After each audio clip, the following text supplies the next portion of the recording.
Mm-hmm.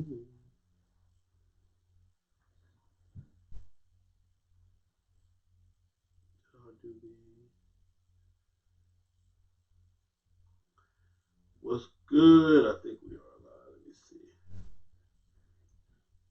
Yeah, Convo, we are live. So now, next time we do it on. How many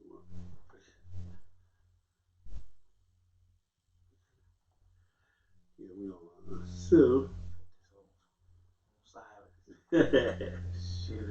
what's good, everybody? Where y'all at, man? What's happening, man? So, 24 right off the rip. Oh man, we live, man. We doing it. Say, man, I know I was here earlier, but I'm back. You know, anytime I get a chance, man, to do an interview, man, with some of my G's, you know, it is what it is, man. Let me see what we got. Anybody know my man? Gregory Williams, what it do, Sell and Lavish? Oh, what's up, man? What's up? Oh man. Yeah. How's the bike doing? Everybody asking about the bike. The bike is fine. We'll be back up and running next week, so we good. All right, so real quick, man. Well, I got this man time. This is ever since I met this cat. He's just been a solid dude, man. Upfront dude, man. Always been solid. And me and him have built a friendship. Uh, Besides, away from the bike set. You feel what I'm saying? Right. And that's one of the things I tell you guys too. This bike set has allowed me to meet some of the most beautifulest people in the world, some of the most truest people, you know, on all levels. Don't let the young face fool you, man. This cat here has an old soul. He has a spirit like no other, man. He's a young, up and coming entrepreneur, and he actually believes, you know, in it. But ever since I met him, we've been solid. We've been cool. And he was in Atlanta for one of the Super Bowl for the Super Bowl. And he said, I got to come see you before he's actually on his way 75 south. No, 75 north. 75 north. Back to Detroit, man. So, but I wanted to take the time, man, to introduce you guys to him and just talk to him about the difference. On one of the things that I try to bring you guys is motorcycling is all the same on no matter what coast you're on. But there are different rules, you know, from the East Coast to the West Coast, up north, bottom, south, whatever, etc. And today I'll be asking Lavish a few questions about in Detroit. You know, how do they deal with the bike set? How is the bike set? Um, and how do you guys deal with the weather and stuff like that? Because they don't get as much riding as we get. We don't get this I'm not going to beat him up on his ride. Now, I'm not going to beat him up. We got to park ours for a couple months. I'm not going to beat him up on the weather, but it's always good to talk about it, man. So, real quick, man, introduce yourself. Let them know who you are, where you're from, and what's going on with you, man. Oh, man, I'm Lavish. Lavish, the so-called, I ain't even going to say so-called, Lavish the celebrity, straight from Detroit, man. Boogie Down Motorcycle Club. Okay, so you are with MC. I am with MC. How long you been with Boogie Down? I've been there 13 years. 13 years? 13 years. One club. Man. One club. Yeah. That's it. I'm going to start, I'm going to finish, man. Okay. As you guys can see in the corner, I got his car wash, his detail spot, and I'm going to let him give you the phone number for it, man. You know, you can see cars and bikes out there. He hosts one of the biggest car and bike shows in Detroit. Every year, Labor Day weekend. Yeah, so it's going down. We're going to get out there and check it out, man. Maybe one day he'll invite old Sale down as a VIP. You know what I'm saying? But so, Detroit. Right. The bike scene. We didn't even know Detroit had bikes. But I'm just, man, the people, they didn't know. What? They didn't know, man. Where do you think all these bikes come from? Listen. We only know that, you know, LA and Atlanta is the only two states with bikes. That's all we know. Georgia and Cali. If y'all don't nobody else ride Harley, don't nobody else ride what? I'm just telling you, man. You know what I'm saying? It is what it is. So, Detroit, man.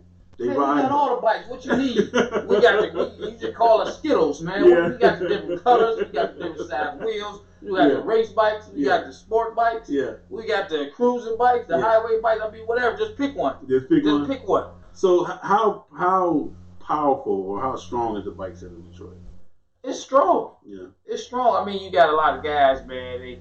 Every year, man, more and more guys. They follow their friends and they picking up bikes. They getting bikes. You know, they got a guy over here that's riding Harley. See how cool it is riding Harley. So they want a bike, not just a Harley, but a motorcycle in general. Yeah. So every year the bike numbers is multiplying. And you got the new guys that's coming up getting bikes. Yeah. You got the crotch rocket guys that's getting bikes, man. I mean, you know, it's growing there. I mean, not just in Detroit, everywhere, but Detroit, yeah, we growing. No, but we're talking about Detroit. We're talking about Detroit. We're growing Every year. We talking about 8 Mile, man. All we know about Detroit. All we know about Detroit is Eminem. That's all. That's the movie. You know what I'm saying? Eminem put y'all on, man. Eminem ain't put us on. Eminem he ain't put us on. Eminem ain't put y'all on. He ain't do that, man. He got the movie and the stuff, but I'm from Detroit. Yeah. And 8 Mile, see, a lot of guys don't know 8 Mile is a divider. Okay. You had Detroit. Yeah. Is on one side. Okay. And then on the south side of 8 Mile, that's Detroit. The other side is the burbs. Okay. That's not Detroit. So if you're not from Detroit, you'll think 8 Mile is everybody. Man, let's go on 8 Mile. No, we want to stay away from 8 Mile. Yeah. We don't want those problems. We don't want it's all little cities down 8 Mile. Yeah. Oh, yeah. So no, Eminem ain't put us all. The YBIs put us all. The Pony Downs, the Pearson Avenues, them kind of guys put Detroit on the map. So motorcycle. So we're talking about motorcycle. All right. 13 years ago. Yep. Before you joined Boogie Down, what even interested you in motorcycles? I was already riding bikes. You was already riding. I was already riding bikes. I got into the club because I was what you call almost like a hang around. Yeah. I didn't want colors because I didn't need them. Yeah. And I was always there. So they like, man, you might as well. I think before I even joined the club, the other clubs were trying to get me in. I just wasn't really feeling the whole bike club stuff. It was like, that's not really my thing. Was that because you was a youngin' then? No, it wasn't because I was young. I just the whole wearing the vest. Yeah. And at that time, the bike set was a little bit rougher and tougher. Okay. And I was already doing some other stuff, man, at that time. So it really didn't. I was around and I partaked with different activities, but as far as to be in the club itself, it wasn't my thing. Okay. I was like a visitor. Yeah. I come by, all right, and I'm gone.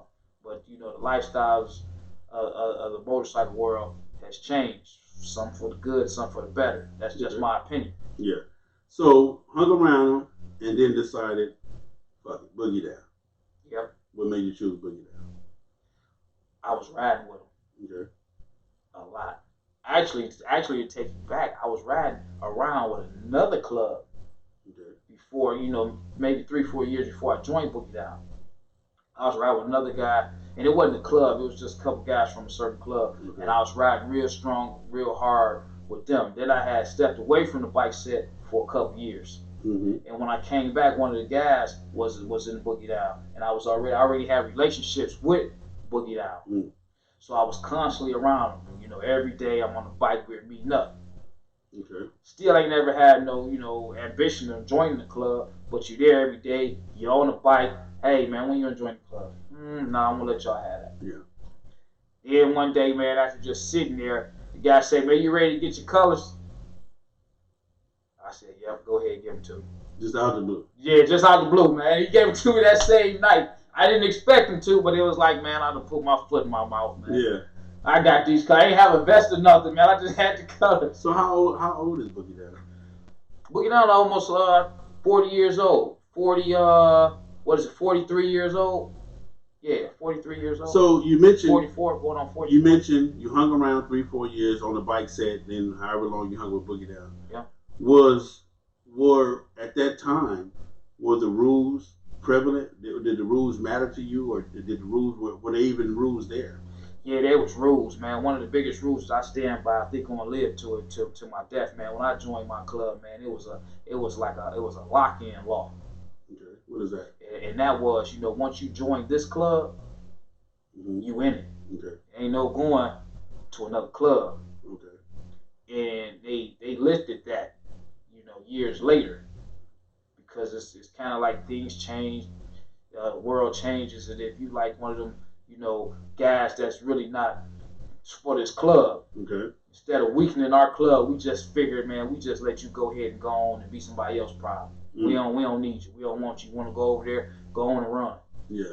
But me, I came in under that law, man. And I want to just stick by it, man. Yeah. That's just me, though. Yeah, I got you. Really. So and it's a beautiful law to have because it cuts down a lot of stuff. So was the history of Boogie Down, or motorcycle, the history of motorcycling, was any of that important to you, or you just was down with Boogie Down? No, I didn't really, at that point, I didn't know too much about the bike world as far as MCing.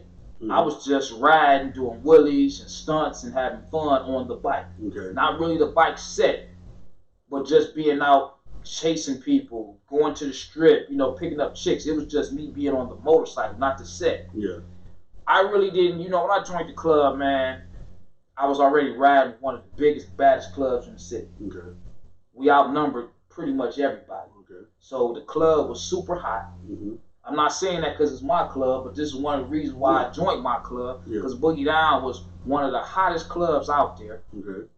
Anytime you invited us to your club, we took over. Okay. So I said, I'm in a big club, man. Yeah. I'm already riding with these guys. It's even cooler.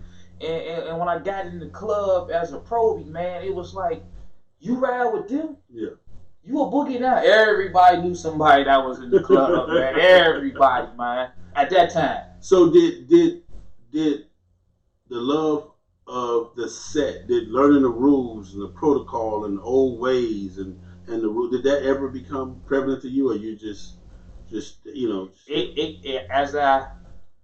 after the newness started to wear off and I started to pay attention and pretty much understand, because I was around a lot of the older guys. I came in there with a younger guy, but I had a better connection with some of the older guys. Okay. And I was a young knucklehead at the time, so they had to really school me on stuff I wasn't really trying to hear, because I'm like, man, I just want to ride. Yeah. I just want to ride. That's it, man. I ain't trying to do none of that other stuff. I just want to ride. So to you now, how important is history, and do you pass it on to the new guys coming in? Do you make sure that they get that before they join, to know what they're part of, to know what they're standing on, to know what Boogie Down put forth in order to even rock colors today? Is that important to you to pass on, or is it important? First off, is it important to you, and then to pass it on to a new guy coming in? Yeah, it's important to me. Yeah. But our club is growing so big, man, so fast. Like, we popping up. I think when I started Boogie Down, we pretty much only had Michigan, and we only had Michigan. We had different chapters in Michigan. Okay. Now we in different states, man. Within a matter of a few years, man. We coming up and down 75 and going over across to Texas. Okay. We got chapters, man. So we growing pretty big, and I think it's important that certain people know certain things. I don't want people weakening my club, man. Okay. So me personally, on a one-on-one level, I like to instill certain things in a guy that's joining my club. Yeah. Because he's going to be representing me and everybody else that's rocking these colors. So a person come to you and say, Lavish, I want to join Boogie. I watch you. I like your style. I want to get in. I want to be a Boogie Down. What do you tell them? I want to know why you want to be a Boogie Down, man. Why you want to be a Boogie Down, man? Do you want to be a Boogie Down because it's cool, or is it a reason why, man? Because it's more than just what you see. Yeah. A lot of guys join these motorcycle clubs, man. I want to be honest with you. I'm with people, period, man. Know what you're signing up for. Because with all the fun and the smiles and all the good times we have, it's going to be some bad times. Yeah. And sometimes it's going to be times where we ain't partying, man. It's time to, you're going to have to put them colors on and, strap up and strap out, ride out. And that's the part that a lot of people, they don't when they sign up. Yeah, I just want to ride my motorcycle. Yeah. It's a little bit more than just ride. When you was a young Thundercat, that's all you want to do. That's what I want to ride. And I'm going to tell you this. I'm going to tell you the funny thing about it, man. I'm going to tell you, I had a cousin. Okay. He was in an outlaw club and whatnot, man. Our personalities. So when I had, part of being a knucklehead, when I had joined the club, some of these old heads, on the flip side of bike ride, I was like, cool. I'm ready to do some old gangsters type of stuff, man. Because I got some other people with me, man. Yeah. We can really do some stuff, man. And that's where the old guys had to school me and like, man, this ain't the movies, man. This ain't the Wild Wild West. Because like I say, I was already doing other stuff. Okay. Before I got my colors, I was already, involved with different activities. For the streets, yeah, pretty much. I just ain't want to say it like that. No, this is FHO, man. We fuck with real niggas, man. Yeah. So when I got into the club, I'm like, man, we can man, we can really do some stuff, man. We can really, I'm talking about, man, we can go out here, man, and we some real vigilantes, but it ain't like that. Yeah. But when some of these guys join the club, I just want them to know that even though we having fun and we partying and we hanging out, it's another side of this life, man. Yeah. It's another side. I'm not saying that it's all negative, but know what you signing up for with any club. You ain't gonna just do anything to anybody in our club. Yeah. There's consequences. And I'm not saying it as being a tough guy. I got you. It's just protecting your set. The nature of the beast. Right, protecting your set, protecting your club. Yeah. You know, we move and we have integrity about ourselves. Yeah. Okay. So, you as a person, has there ever been a time when you just said, fuck all of it, fuck the motorcycle, fuck the club, fuck everything? I think everybody do. I think, man, if somebody tell you they ain't never thought that, man, they lying to you, man. At some point in their bike career, in their MC, social club, color wearing career, they done had enough of it. For whatever reason. For whatever reason. Not just saying that it's simply because of the club itself, but it's something surrounding that club, man. Yeah. It can be finances. Yeah. It can be the people that you're around. It can be family issues. It can be just people don't want to be around the bull crap, man. Yeah. At some point, somebody goes through this, because, I mean, this bike stuff, man, it's not just a hobby. It starts off as a hobby and becomes a lifestyle, man. It becomes a lifestyle. And you can't just shake it. You got to kind of completely walk away from it, rebuild, get your mind back together, and then come back. Because it'll take up a lot of your time. What's the furthest you ever been on some bike shit away from Detroit? Me personally, man, I think between Atlanta and St. Louis, as far as riding my bike. Outside of riding, I done flew down to Kings of Cali to their event. But I wasn't on the ground, I was on the bike. I say that because I like to, you know, when I get out, I don't want to say I went down there and they expect or think I rode the bike. No, I flew to Cali, but I rode the furthest from Michigan. For me, it's St. Louis or Atlanta, whichever. So when you hear me, me being your partner, when you hear me say, if you ain't doing 10, 15, 20, 25,000 miles a year, you ain't riding your motorcycle. How does that feel? How that make me feel? Yeah. I feel salutes. Hey, you go ahead and you ride that motorcycle, man. I'm gonna sit back here and watch you, man, because that's what you want to do, man. I don't want to do that. I don't want to do that. But you got them guys that they in the bike world for different reasons, and they ride. And I had to learn that over the years. Okay. Because your riding and your contribution to the bike world is right. So you a ground pounder that's here to ride. That's how you get off on your on your bike thing. You like to ride, you like to get miles. Where you might have this guy over here, he trailers his bike, but he's not a rider, he's a racer. Okay. So all he wants to do is ride and go to the races. That's it, because that's what he's doing. Yeah. Where you might have this other guy, he got a bike, but he really ain't into it for the bikes, man. He just into it because he like to be around. Okay. You know, then you got some other guys that just want to be, you know, at the club, at the party. So I mean, it just depends on how you do how you bike. When you went to Kings of Cali, when you went to the West Coast, was the bike set different? Man, Detroit? It was different, man. It was different. I was like, wow. Yeah. I'm looking at their party like, wow, man, they spending some money down there. You best believe that, buddy. They spending some money down there. Yeah. I mean, we doing our thing. Yeah. But they doing their thing down there. So that was different for you? Man, that was different, man. Yeah. I mean, it was different, man. Do you agree? I tell people this all the time, see if you agree. All right. That if you really want to enjoy the bike set, leave your city and your state and go somewhere else. And the fun is just a different kind of fun. They got to be, it's a different type of fun. I agree with you completely. They just have to leave first. Yeah. See, a lot of people are, I won't say they're scared to leave, but they're like, well, I'm already here. Yeah. And I know what it's like fine. Here. I'm good here. Yeah. Right. Yeah. Why am I going to go here? And you had the guys that never rolled out far, so their mental is like, man, I'm not about to get on a motorcycle and ride that far. Yeah. But when they do take that trip, because I done seen it myself firsthand, when they take that first trip and they see that it's not as bad as they thought it was, oh man, they game, they ready to go. Yeah. they ready to ride. I seen it. Like, I'm personally, it's not me just talking. Yeah. I personally seen guys like, man, I ain't know it was this much fun down here. Yeah. Man, everybody was here. It's crowded. You see them on the Facebook Live. Yeah. Like, man, look, last year that guy wasn't talking Well, about yeah, going 100 miles. you can inform. He told me you he can ain't inform doing to the all that state, right. Yeah. I'm just going around the Yeah. city. That's it. I don't need to do all that. You can't get them guys stop talking about, hey, man, where the next trip, man? When we going somewhere? Yeah. You know, but it took them to actually take somebody to say, hey, man, come on, we about to go down here, man. And then even if they don't ride their bike that first time, they regret not bringing their bike. Yeah. Because now they left. They in the car. Yeah. We done went to 3 different spots. They still trying to figure out where we at. Let me see, how did you respond when you was in California, you saw the lane split? Did that blow you away? So the first time I was in Cali. Yeah. I forgot where I was at, man. I was coming from Lancaster. Okay. I was there for some lowrider stuff. Okay. I was coming from Lancaster, headed back down to Compton. And when I was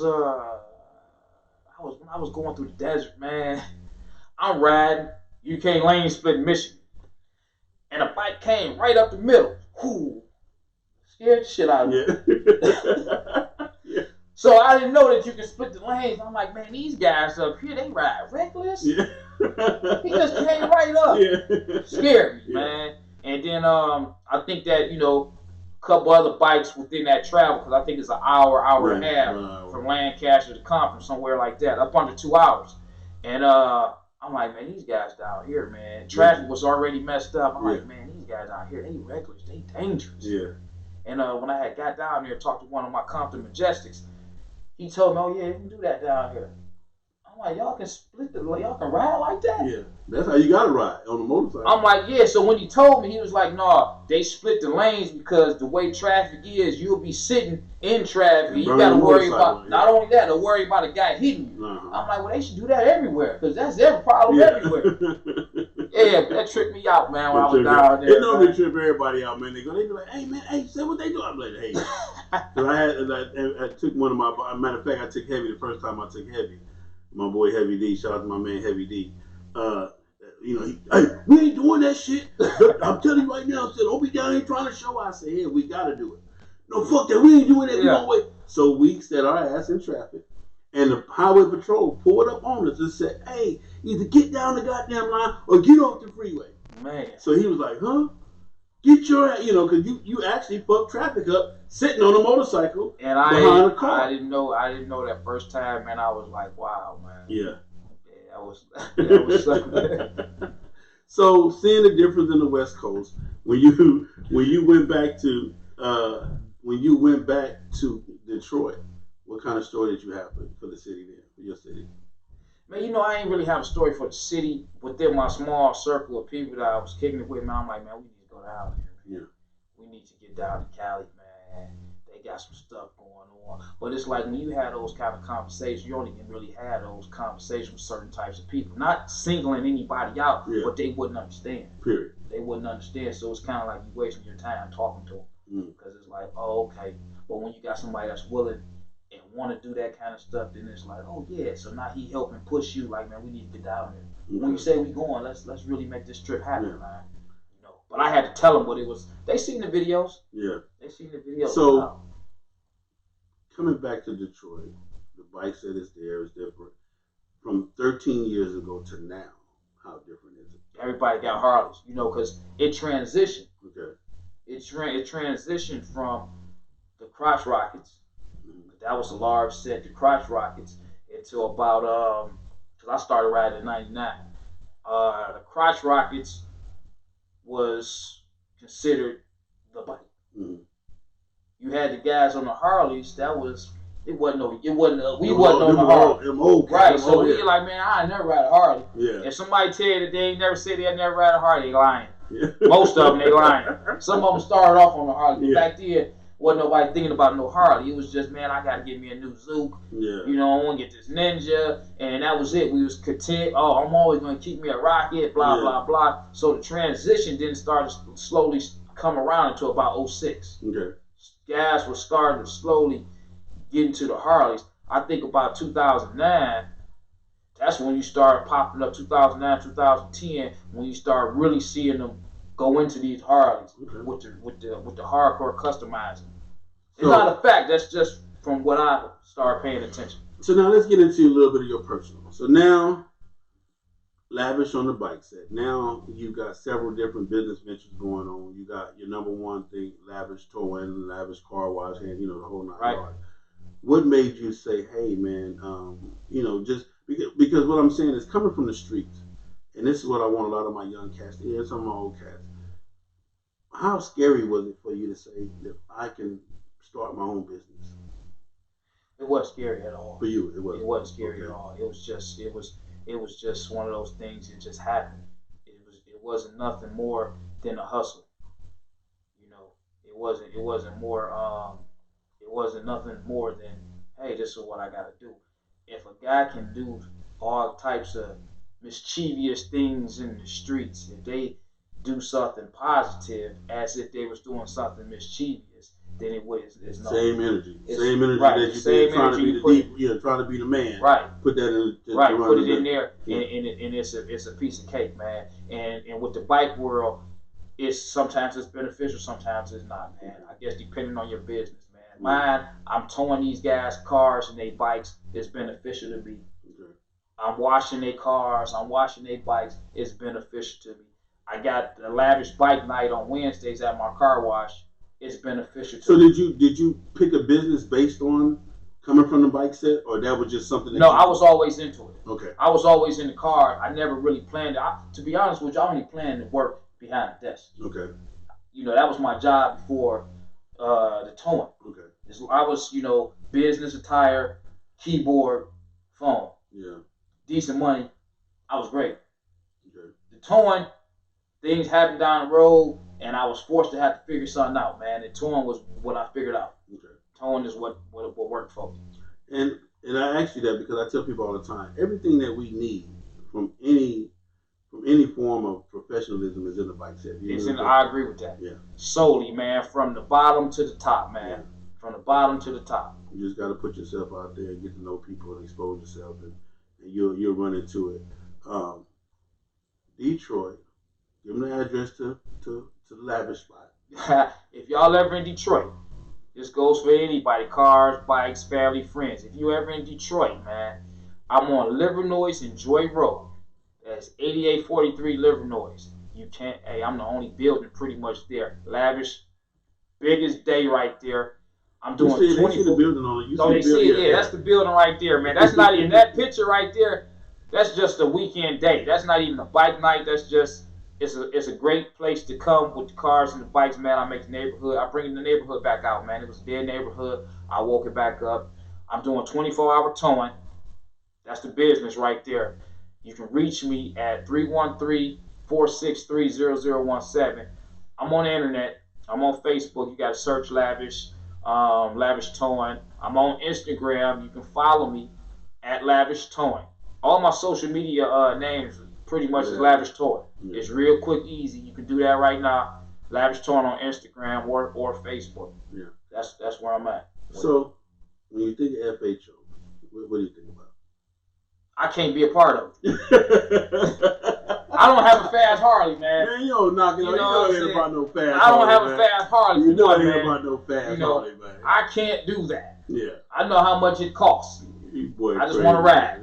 That's it.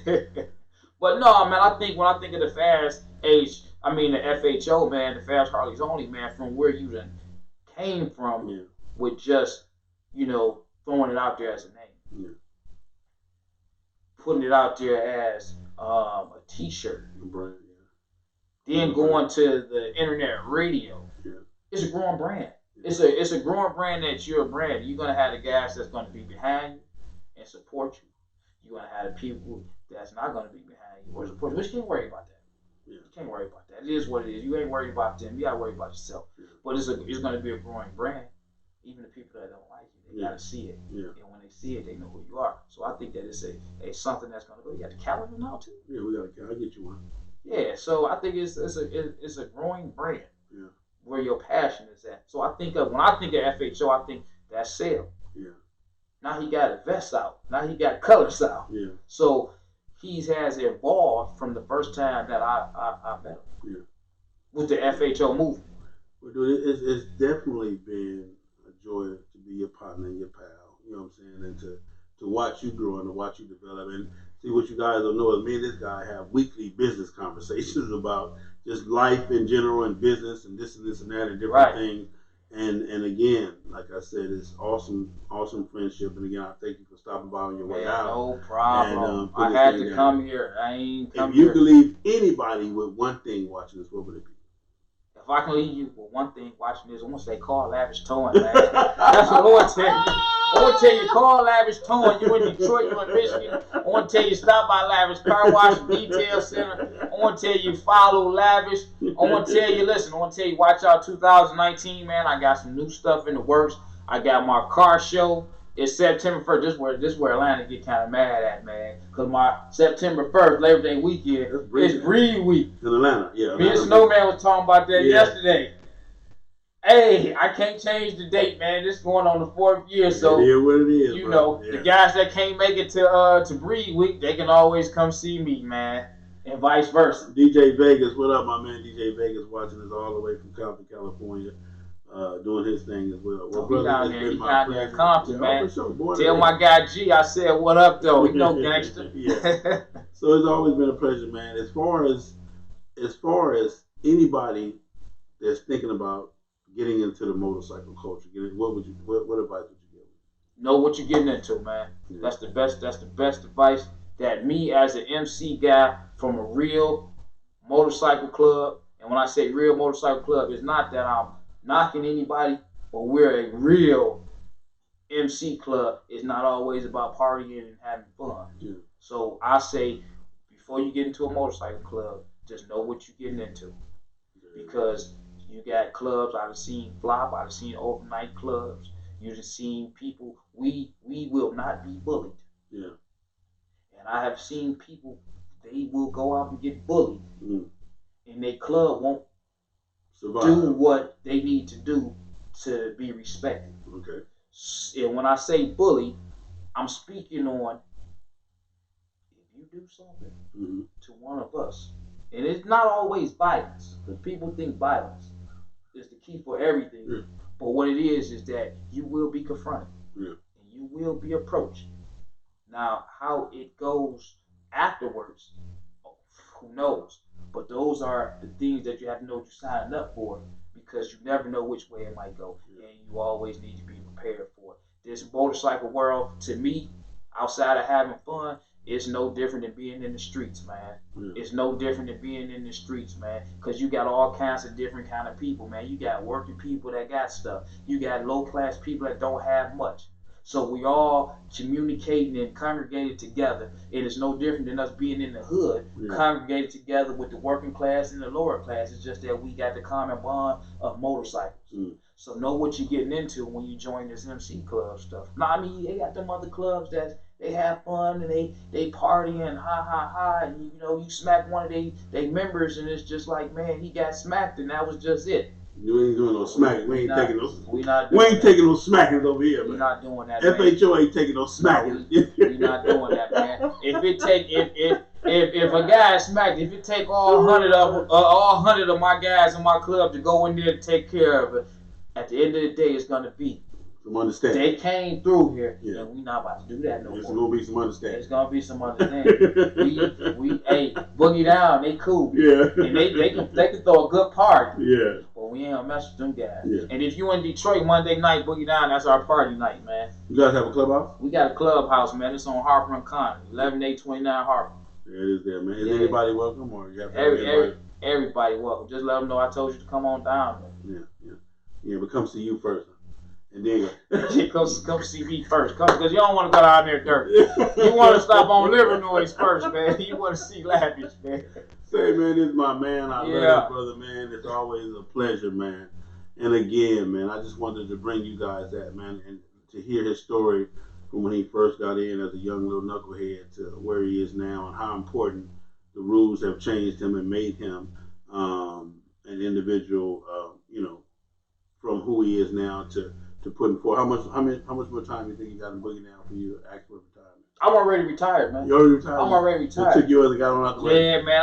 I'm retired but active. Yeah. I'm a national sergeant arm right Okay. now, man. Okay. You know what I'm saying? It's kind of one of the things, like I say, when you become a biker, it become a lifestyle and a passion. Yeah. Even though you're retired, you're still around. Yeah. You're still in you. You just probably not doing as much as the young guys or the new guys that's coming up, but you still around, man. You might not make it out every night or every event, but you still somewhere there. You just didn't disappear. We ain't heard from him in years. He came to the club and left. You still there. I know I ain't missed a beat. Real quick, can a broke person motorcycle, or you have to have some type of financial situation already in place? Man, so you about to try to go ahead. You about to try to get me to incite some stuff, man. You about to have some people, be in a disagreement with me, man. So the best way that I want to word this, man. The best way that I want to try to word it without, stepping into nothing, putting my foot in my mouth. I want to say times has changed for one. Okay. Because at one point in time, from the history that I was taught, at one point in time, the motorcycle club was a place where if you didn't have a lot of money, you still can come and participate and have fun with little to no money. It was a place where you can enjoy yourself. Yeah. Unlike these other clubs. Yeah. I want to say as time has progressed, things changed. Look at the cost of motorcycles. Yeah. When I first got my first Harley, I paid $18,000 for my bagger, and now they like almost $27,000. 27. So times has changed. So do you need money now for the motorcycle club? Yes, absolutely, absolutely. I don't think now in this era, the way we going, man, you still got your hardcore scooter bum guys. Do they use that term down here, scooter bums? No, I mean, it just is what it is, but I know what it is. Yeah. Okay, you know what it is. Yeah. Okay, some guys might be like, what is he talking about, a scooter bum? He calling me a bum? No, just saying that you got a piece together motorcycle. No, it's not really a piece together motorcycle. Okay. We use up where we use the scooter bum. It's just you got that scooter bum, man. It's that. And it's not really that you a bum. You ever see and pay attention to a lot of these outlaws. Okay. Because I deal with them. You might see them in one light outside of the set. Mm-hmm. But if you look, you might have what's considered a scooter bum. And this is just some of the stuff. I don't want nobody to say, yeah, no, that ain't all the way right. You might catch a guy that wear the same biker apparel. Okay. But that's his thing. That's what without saying that he can't wear nothing else. Yeah. Not saying he ain't got nothing else. Right. That's what he wears. So that's the old, what we call them, the old school, the dusty, old dirty school guys. Yeah, the dusty, dirty, dingy cats, but they good people. They good people. They constantly at the bike club. You can count on them. Every Wednesday he's gonna be at this club. Every Thursday he's gonna be at that club. There. He's gonna be over there. Yeah. That's them the scooter bum guys. They're the ones that's literally like biker.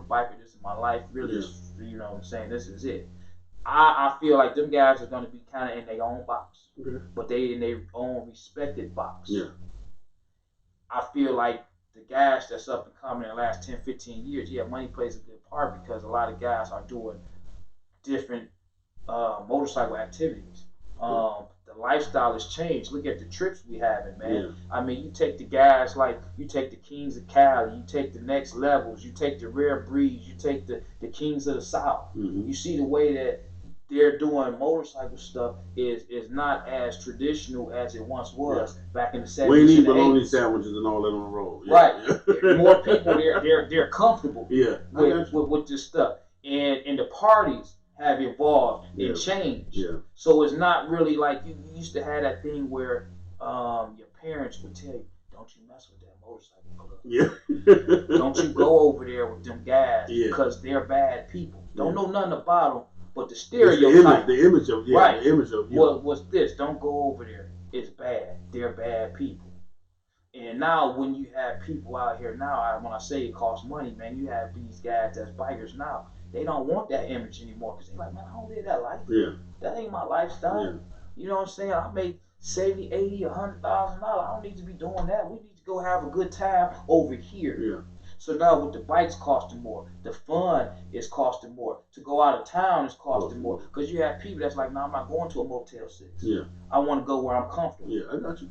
So the level of comfort is higher. So it's going to cost more money.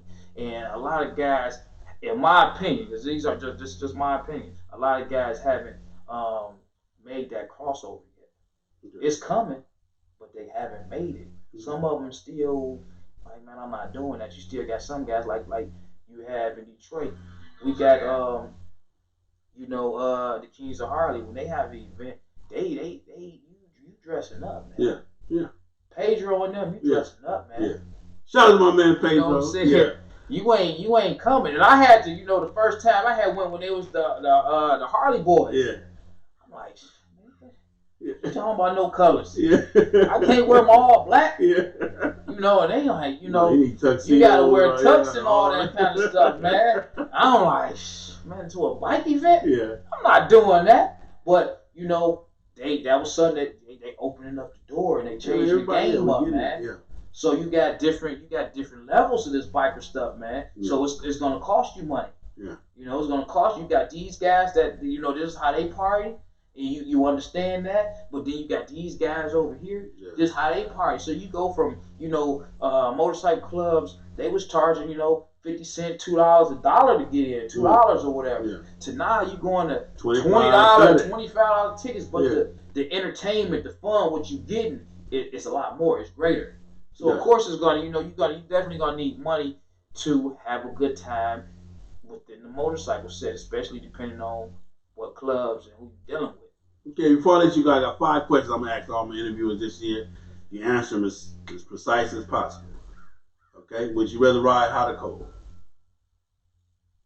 Would you rather ride in hot weather or cold weather? I don't think it really matters to me. I just would be, dressed for the weather. Just for the weather. It does, as long as I'm properly warm within, it doesn't matter. As long as the road conditions are safe, it don't matter to me, man. Shout out to my man, Soul Brother Chris. Appreciate the donation. Second question. If you does it matter to you that you have a custom front wheel and a stock back wheel? Oh yeah, it matters. It matters. You man, I done just qualified guys from my car and bike show, man. They got a sweet bike and let's go right on past him, man. Dang. No, you got, man. Listen, man, if you're gonna spend that money for that front wheel and you don't treat yourself to that back wheel, man, you don't even need riding that thing, man. You cheating yourself, man. You're not treating yourself, man. Okay. They gonna look, man. Third question. You like big booty or big titties? I need a combination of them both, man. I need a combination, man. It's kind of one of them things I need because I like them thick thighs. Yeah. But I need that chest. Okay. It's a combination for me, man. Combination? Yeah, it's like, man, I need an equal balance. Okay. I need an equal balance. Street glide or road glide? Man, shit, sell. Nah. So here's the thing, man. I'm a street glide guy, man. That's all I ever had, but that road glide is starting to look a little nice to me. I thought it was the most ugliest, hideous bike ever, man. That road glide, I'm really starting to really like that bike. So I'm thinking, I'm really going towards that road glide, man. Okay. I'm really going to. I done had 3 street glides, 4 street glides. I'm really thinking about that road glide. Okay. Man. Mandatory minimum for all clubs, should it be 25,000 a year in miles or 15,000 a year in miles for all people that's joining, that's in the MC? Well, I want to be fair about that. I want to be fair. 15 or 25,000. I want to say this because I will say this because a lot of people, some of them use it as the excuse, some of them don't.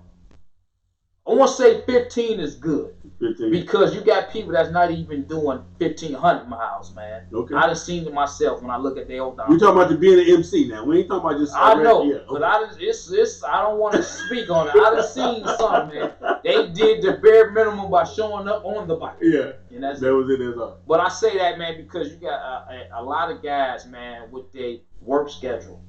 Because you got to have the money to do it. A lot of people with their work schedule. Some of them be bull crapping about it, man. But with the time, some of them just can't get as much riding as they would like to. 15 is good for within a year. Okay. But then here it is. We don't have a whole year to ride. We only got. I'm no excuses. You okay? Well, that's my excuse for Detroit. My man Flacco. 60,000. He in Atlanta. Now he is. Yeah. But the last 2 years, he ain't been in Atlanta. 60,000, 50,000 a year. Man, that's because that's Flacco, man. like that stuff, man. I'm just saying no excuses. But anyway, but nah, man, because you got a lot of guys that's self-employed, man. So really, a lot of them, they can't really be gone that long. Than the ones that can, when they can get out here and do it, they can without, be disrespecting the family or the household or their priorities. Because it still is a balance. This is just fun. This is what we're doing as a hobby. It's a lifestyle, but it's a hobby. So we don't have our priorities in order. But I don't think nothing less than that. I mean, I don't have a problem putting miles on my bike. It's them guys that just don't ride, man. There it is there, man. My man Lavish, all the way from Detroit to stop through, man. I appreciate you, brother. I love you. Yeah, as always, it's my pleasure to be in your presence, man. And, I done pulled up on him, so he already knows. Anything that look like right, I'm right there, man. Yeah, man. You feel what I'm saying? So, it is what it is. Detroit, we will be there again this year. I got some of my FHO members say Chicago. They said they're going to pull up. A few people said they already followed you on IG. Oh, yeah, IG man. They got a Lavish Towing. Instagram, Lavish Towing, man. Go ahead and follow. I need to get some of them followers, man. I don't want to buy none, though. You know them guys we have. You better not, but they got them, man. I don't give a damn. They got like 2 million in this. Okay, I'm still like 2,500. Anybody that buy followers, fuck you. I'm just telling you. I said fuck you. If you bought followers, I need y'all to follow me. I want real people on my. When I look, I don't want them spam people. I need some real followers. Keep up with me. Keep up with my lavish movement, man. The car wash, the tow business, my lavish car and bike show, my bike nights in Detroit on Wednesdays. Hey, the internet. Tell them the movie you was in. I was watching. I just happened to be on Netflix flicking through the thing. And here with my man Lavish. Yeah, man. I done had a little small part in the movie, but you know what? I don't want to talk about the movie stuff right now. I'm going to wait till a later date. Okay, but I got something in the works. We working. Anyway, that's my time. That's my man Lavish. As always, I appreciate everybody for your time. I appreciate everybody for your questions. I appreciate everybody for your donations. Again, man, this is just FHO. When I get these kind of people in town, this is what I'm going to bring you. I hope that this interview, gave you some type of fun, gave you some type of information to show you the difference between the West Coast. At the end of the day, it's all motorcycling. You feel what I'm saying? As long as you're out there riding and you love the culture, you got the passion for it, these are the kind of people you're going to run into. You're going to run into Lavish, you're going to meet Lavish, and you're going to meet real people everywhere. So I definitely want to thank you for stopping to do it. I definitely want to thank everybody for being on here. Y'all could have been doing anything else, but you are sitting up at home on your computer at work, fucking with Big Cell, man. Right. I appreciate you and I love you for it. So it is what it is, man. That's my time. As always, keep some respect on the throttle. Love yourself enough to have some love for me when I call you and need some. Mind your own business, stay in your own lane. In 2019, love to ride and ride for love. It's your boy Big Cell FHO'S and I see my man Lavish. We gone, man. Yeah.